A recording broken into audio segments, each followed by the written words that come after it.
بسم اللہ الرحمن الرحیم۔ السلام علیکم ورحمۃ اللہ وبرکاتہ۔ عزیز طلباء، اس سے پہلے ہم نے سچائی پر ڈسکس کی، اس پر مختصر ہم نے اسٹڈی کی۔ تو اب ہم محاسن اخلاق میں سے عدل و انصاف، اس پر ہم مختصر ڈسکس کریں گے۔ عزیز طلباء، یہ بات یاد رکھنا کہ جس معاشرے کے اندر عدل و انصاف کا بول بالا ختم ہو جائے تو وہ معاشرہ مفلوج ہو کر رہ جاتا ہے۔ یعنی یوں سمجھ لیجئے کہ اس معاشرے کے اندر وہ تباہی اور بربادی کی طرف وہ معاشرہ گامزن ہونا شروع ہو جاتا ہے۔ تو عزیز طلباء، یہ بات یاد رکھنا کہ نبی اکرم نور مجسم شفیع معظم صلی اللہ علیہ وآلہ وسلم آپ کی تشریف آوری سے قبل معاشرے جتنے بھی آپ سے لوگ تھے تو دنیا عدل و انصاف کے تصور سے خالی ہو چکی تھی۔ طاقتور ظلم و ستم کو اپنا حق سمجھنے لگے تھے اور کمزور اپنی مظلومیت کو مقدر سمجھ کر برداشت کرنے پر مجبور تھے۔ دین اسلام کے طفیل ظلم و ستم کا یہ کاروبار بند ہوا اور دنیا عدل و انصاف کے اعلیٰ معیار سے آشنا ہوئی، جس نے رنگ و نسل کو وطن کے امتیازات کو مٹا کر رکھ دیا۔ یعنی حضور کی تشریف آوری سے پہلے جو ہے وہ ظالم جو تھے وہ دوسرے پر ظلم کرنے کو اپنا حق سمجھتے تھے اور مظلوم جس پر ظلم کیا جاتا تھا وہ مظلومیت کو اپنا حق سمجھنا شروع ہو گئے تھے۔ معاشرہ اس قدر تباہی پر جا چکا تھا اور اسلام نے آ کر لوگوں کو عدل و انصاف کے بارے میں روشنی دی کہ کسی کو رنگ و نسل، مقام و مرتبہ اور کسی شخص کو کسی بڑا پن ہونے کی وجہ سے کوئی مقام حاصل نہیں ہے، بلکہ ظالم کو جس پر ظلم کیا جا رہا ہے اس ظالم کو سزا ملے گی اور مظلوم کو اس کا حق دلایا جائے گا۔ اسلام نے آ کر ہمیں یہ بتایا اور اللہ کے عالم نے قرآن مجید برہان رشید کے اندر عدل و انصاف کے بارے میں میرا خالق لم یزل اپنی پاک کلام کے اندر ارشاد فرماتا ہے کہ یا ایھا الذین آمنوا کونوا قوامین للہ شہداء بالقسط ولا یجرمنکم شنآن قوم علی الا تعدلوا اعدلوا هو اقرب للتقوی۔ اے ایمان والو، کھڑے ہو جاؤ اللہ کے واسطے گواہی دینے کو انصاف کی اور کسی قوم کی دشمنی کے باعث انصاف کو ہرگز نہ چھوڑو، عدل کرو، یہی بات زیادہ نزدیک ہے تقوی کے۔ کہ یعنی اللہ کے واسطے گواہی دینے کو انصاف کی اور کسی قوم کی دشمنی کے باعث انصاف کو ہرگز نہ چھوڑو،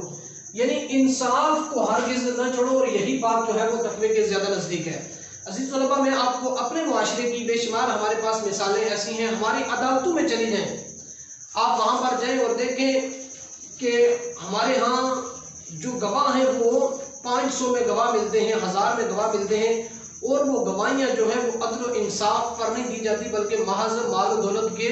ہوس کے لیے دی جاتی ہیں۔ جبکہ اسلام ہمیں قرآن خالق لم یزل اپنی پاک کلام کے اندر ارشاد فرماتا ہے کہ تم گواہی دو تو انصاف کی، عدل و انصاف کی گواہی دو، اور جب بندہ اس حالت کے فرمان سے ہٹ جائے گا تو پھر جس کے خلاف ایک جھوٹی گواہی دی جا رہی ہے جو انصاف پر قائم نہیں، اس پر مبنی نہیں ہے، تو وہاں پر بتاؤ کہ وہ معاشرہ ظلم و ستم کی طرف جائے گا یا نہیں۔ تو اس لیے عزیز طلباء، ہمارے معاشرے کے اندر جہاں پر ایسی وبائی امراض پھیل چکی ہیں کہ جہاں پر عدل و انصاف نہیں ہے تو ہم پر لازم ہے کہ اگر ہم اس کو ہاتھ سے روکنے کی طاقت رکھتے ہیں تو روکیں، اگر زبان سے روکنے کی طاقت رکھتے ہیں روکیں، ورنہ کم سے کم ہم اپنے دل کے اندر تو برا جانیں کہ یہ ظلم و ستم ہو رہا ہے، یہاں پر انصاف نہیں ہو رہا۔ اور قرآن کی روح سے اللہ جل مجدہ نے دوسرے مقام پر ارشاد فرمایا ان اللہ یأمر بالعدل والاحسان، کہ بے شک اللہ تعالیٰ عدل اور احسان کرنے کا حکم دیتا ہے۔ کہ قرآن مجید کی بے شمار مقامات پر اللہ کے عالم نے عدل و انصاف کا حکم دیا، اور تیسرے مقام پر اللہ کے عالم ارشاد فرماتا ہے کہ وَأَقْسِطُوا إِنَّ اللَّهَ يُحِبُّ الْمُقْسِطِينَ، انصاف کرو، بے شک اللہ جل مجدہ انصاف کرنے والوں کو پسند فرماتا ہے۔ اب اللہ کے عالم بھی جس بندے کو پسند فرماتا ہے کہ وہ بھی انصاف کرنے والوں کو، اب جو بندہ انصاف نہیں کرتا، یا معاشرے کے اندر ہمارے ہاں کچھ پنچایتیں، کچھ سرپنچ بھی ایسے ہوتے ہیں کہ وہاں پر محض بڑے اور چھوٹے کو دیکھ کر فیصلے کیے جاتے ہیں۔ عزیز طلباء، جس معاشرے کے اندر ایسے طریقہ کار جو ہے وہ آج کے ہم اس دور کے اندر جس میں ہم اپنے میں اور آپ زندگی گزار رہے ہیں وہاں پر آپ دیکھ لیں کہ عدل و انصاف کا کس طرح کا بول بالا ہے. یہاں پر بھی انسان کے مال و زر یا اس کی بڑے پن کو دیکھ کر فیصلے کیے جاتے ہیں، جبکہ قرآن اور احادیث مصطفیٰ صلی اللہ علیہ وآلہ وسلم کی یہ چیزیں منافی ہیں. ہمارا معاشرہ ترقی کی طرف تب جائے گا کہ جب بڑے اور چھوٹے مقام و مرتبے والے کے سارے امتیازات ختم ہو جائیں گے. جب ایک ہی صف کے اندر محمود و ایاز کھڑے رہیں گے تو پھر اس معاشرے کے اندر کیا ہوگا کہ انصاف کا بول بالا ہوگا. ہم انسان کے چہرے کو دیکھ کر فیصلہ کرتے ہیں، قرآن اور حدیث کی روح سے فیصلے یہاں پر نہیں کیے جاتے. ہماری عدالتیں ہوں، ہماری کوئی بھی سسٹم ہو، وہاں پر جو ہے وہ فیصلے درست طریقے سے نہیں کیے جاتے. جب ہم ان میں اپنے فیصلوں کو درست کریں گے تو پھر کیا ہوگا، عدل و انصاف کو قائم رکھیں گے تو ہمارا معاشرہ پھر تباہی کی طرف نہیں جائے گا، بلکہ اس کے ہر پل پہ اس کے ہر قدم پہ اللہ کے عالم اسے کامیابیاں نصیب فرمائے گا. اب حدیث کی روح سے ہم دیکھتے ہیں کہ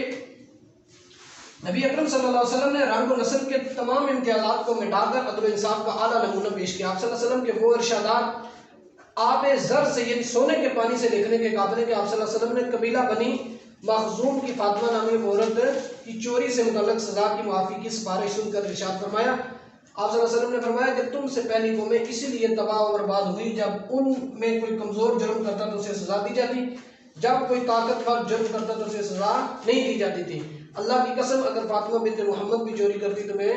اس کا بھی ہاتھ کاٹ دیتا. اب دیکھیں کہ حضور نے فرما دیا اسی بات پر. جب اس چوری کے متعلق آپ نے سزا ارشاد فرمائی تو کچھ لوگوں نے سفارش کی تو حضور نے فرمایا کہ پہلی قومیں اسی وجہ سے تباہ ہوئی کہ ان کا جب کوئی بڑا جرم کرتا تو اس کو چھوڑ دیا جاتا، جب کوئی غریب مجبور کوئی جرم اس سے ہو جاتا تو پھر اس کو سزا دی جاتی. اب ہم میں اور آپ اپنے معاشرے کے اندر نظر دوڑائیں، یہاں پر بھی حالات کچھ اس طرح کے بنے ہوئے ہیں. کمزوروں پر ظلم و ستم، ان کو عدل و انصاف سے دور رکھا جاتا ہے، اور جو طاقتور لوگ ہیں وہ اپنی منمانی پر سارے کام کر لیتے ہیں، چاہے وہ جائز ہوں یا ناجائز ہوں. وہاں پر ہمارے معاشرے کے اندر بھی اسی طرح، اور اسی وجہ سے حضور نے فرما دیا کہ قومیں تباہ اسی وجہ سے ہوئی کہ انہوں نے عدل و انصاف کے پیمانے کو چھوڑ دیا. اب حضور علیہ السلام کا ایک فرمان ہے کہ ایک مرتبہ مدینے میں ایک مسلمان اور یہودی کے درمیان جھگڑا ہوا. معاملہ آپ صلی اللہ علیہ وسلم کی خدمت میں پیش کیا گیا تو آپ نے دونوں فریقوں کے دلائل سن کر یہودی کے حق میں فیصلہ سنا دیا. تو اسلامی حکومت کی یہ خصوصیت رہی ہے کہ اس نے اپنے باشندوں کو بے لوث انصاف فراہم کیا. حقیقت میں اسلامی حکومت کا اصل مقصد یہ ہے کہ نظام عدل کا قیام ہے. عدل و انصاف کی اسی اہمیت کے پیش نظر نبی کریم صلی اللہ علیہ وآلہ وسلم نے عادل حکمران کو خوشخبری سنائی کہ قیامت کے روز جب اللہ کے عرش کے سائے کے سوا کوئی سایہ نہ ہوگا تو جن 7 اشخاص کو اس سائے میں جگہ ملے گی ان میں سے ایک شخص عادل حکمران ہوگا. اب عادل حکمران کے بارے میں نبی اکرم صلی اللہ علیہ وآلہ وسلم آپ کا فرمان ہے کہ جب قیامت کے دن خلا کے عالم کے اس ماحول کے اندر جب سب لوگ پسینے کے اندر شرابور ہوں گے اور سورج جو ہے وہ سوا نیزے پر ہوگا، زمین تانبے کی طرح تپش رہی ہوگی، تو اس وقت سوائے اللہ کے عرش کے سائے کے علاوہ کوئی سایہ نہیں ہوگا. تو میرے آقا صلی اللہ علیہ وآلہ وسلم نے ارشاد فرمایا کہ اس وقت 7 لوگوں کو اللہ کے عالم اپنے سایہ عرش کے نیچے جگہ عطا فرمائے گا. ان 7 لوگوں میں سے ایک وہ شخص ہے کہ عادل حکمران، کہ اللہ کے عالم اسے اپنے سائے کے عرش کے سائے کے نیچے جگہ دے گا. تو آپ دیکھیں کہ عدل و انصاف کا مقام کتنا ہے، اور جس معاشرے کے اندر عدل و انصاف تو بڑی دور کی بات، عدل و انصاف کے نام کی کوئی چیز بھی نہ رہے تو پھر اس معاشرہ یہ سمجھے کہ ہم ترقی کی طرف جا رہے ہیں، بلکہ ترقی نہیں، وہاں پر ہم پستی کی طرف جا رہے ہیں. ہم دن بدن ہمارے پاؤں جو ہے وہ پستی کے نیچے جو ہے وہ دبے جا رہے ہیں. تو اس لیے ہم پر لازم ہے کہ ہم عدل و انصاف کا، چلو ہم بڑے پیمانے پر تو عدل و انصاف کی طرف نہیں جا سکتے، بلکہ ہم اپنے ماحول کے اندر جس جگہ پہ ہم رہتے ہیں عزیز طلباء، وہاں پر ہم پر لازم ہے کہ ہم عدل و انصاف کو قائم کرنے کی کوشش کریں. تو عزیز طلباء، آج کے ہمارے اس سبق کے اندر محاسن اخلاق میں سے عدل و انصاف، اللہ کے عالم سے دعا ہے کہ مجھے اور آپ کو اس پر عمل پیرا ہونے کی ہمت اور توفیق عطا فرمائے. السلام علیکم ورحمۃ اللہ وبرکاتہ. اللہ حافظ.